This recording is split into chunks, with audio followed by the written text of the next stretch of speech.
What's the darkest part of history that you've recently discovered?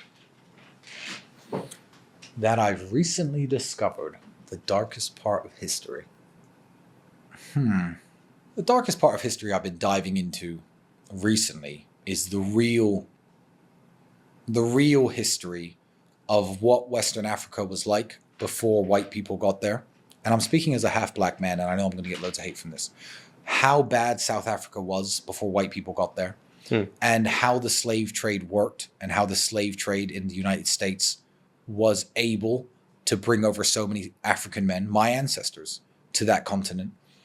And history today teaches you that evil white people went over to Western Africa, shot people and captured people and won these fights and got all these black people and put them on boats and moved them across to America. And the white man's the evilest person ever.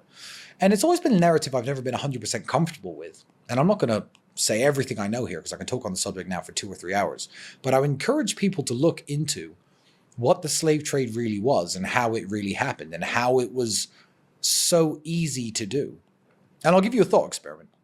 You're quite a fit, athletic young man, 23 years of age. Okay, imagine you are a British sailor. Okay, same build you are now.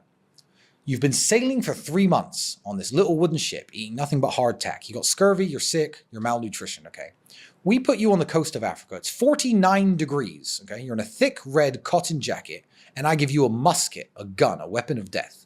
And I say, okay, here we are.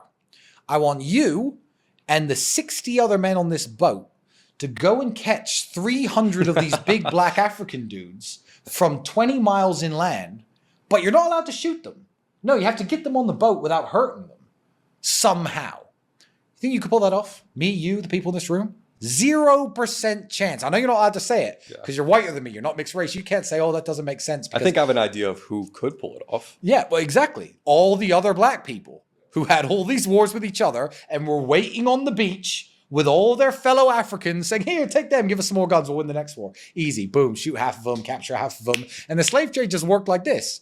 So when you look into how the slave trade actually functioned, that's very dark and it's very scary, especially when you understand how much they're trying today, to this point, to completely use propaganda to tell you it happened the way we were originally taught. No. Western Africa was not filled with great, amazing golden buildings and kings and stuff. And people like Mansa Musa, who was indeed the king of Timbuktu, who was arguably the richest man in history, is a great historical figure. And there are some, and Africans have their own history, and I'm not taking them away from that. But the dark, depraved way that Western Africans enslaved their own people and gave them away for tobacco, for bullshit, to Western white people is incredibly scary. I'd also tell people to look into, ever heard of the Barbary Wars? I think so. I don't know much about the them. Barbary Wars is very simple. The Barbary Wars was America's first conflict as an independent power. So America beat England. English people beat other English people. It was a civil war. You then called yourself something different. I'll still stand by the English on that point. But the state of America had just finished their war against the crown. The colony of America had won their war against the British crown. And their first ever war, because it wasn't a superpower back then, was with the Ottoman Empire. The Ottoman Empire was the Turkish Empire, which ruled all of modern Dubai, Turkey. Their capital, I believe, was Istanbul, and all of North Africa.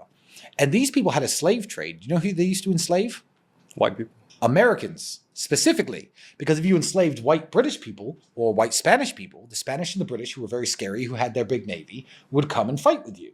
So they'd wait for American ships and they'd capture you, enslave white Americans. Again, very barbaric. They'd castrate every single man they got their hands on, rape all the women, use them as sex slaves, etc. And the Ottoman Empire was enslaving white Americans. And this is a very dark thing to look into, because Americans specifically are taught that slavery was something unique that happened to black people within the United States, that white people perpetrated. But you don't understand that America had to build a navy and fight its first ever conflict because Thomas Jefferson was sent to London to speak with the Ottoman emissary. And he said, stop doing this to us. Stop capturing our people. He said, no, I have the right to do this if I want. What are you going to do? This was millions of white people, right? Yeah, indeed. Well, I wouldn't say millions, definitely hundreds of thousands. Every American ship they could get their hands on.